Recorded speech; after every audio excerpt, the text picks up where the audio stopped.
বাংলাদেশের রাজশাহী বিভাগের সৌন্দর্যময় এবং ছোট জেলা জয়পুরহাট। এই জেলাতে ছড়িয়ে ছিটিয়ে রয়েছে নানান দার্শনিক স্থান, যা প্রত্যেকটি ভ্রমণপিপাসুর মনে জায়গা করে নেবে।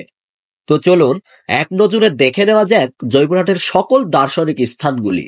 প্রথম অবস্থানে রয়েছে হিন্দা কসবার শাহী জামে মসজিদ। এটি জয়পুরহাট জেলা সদর থেকে 15 কিলোমিটার দূরে খেতলাল উপজেলার বড়াইল ইউনিয়নের হিন্দা গ্রামে অবস্থিত।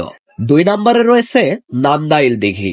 ঐতিহাসিক নান্দাইল দিঘিটি জয়পুরহাট জেলার কালাই উপজেলার পুনট ইউনিয়নে অবস্থিত।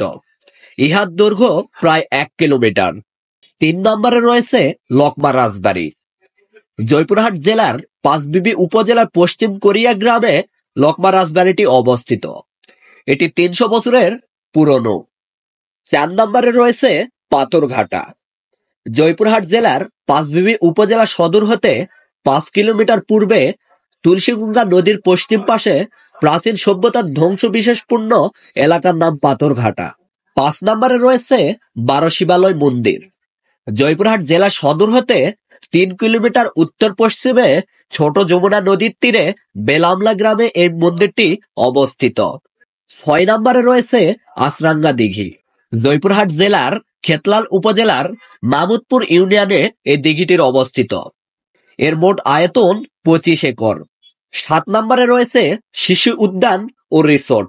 জয়পুরহাট শহর থেকে মাত্র 1 কিলোমিটার দূরে বুলুপাড়ায় জয়পুরহাট রিসোর্টের পাশাপাশি গড়ে তোলা হয়েছে একটি মনোরম শিশু উদ্যান।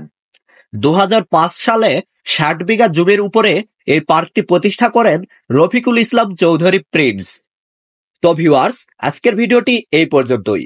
দেখা হচ্ছে নেক্সট কোনো ভিডিওতে। আল্লাহ হাফেজ।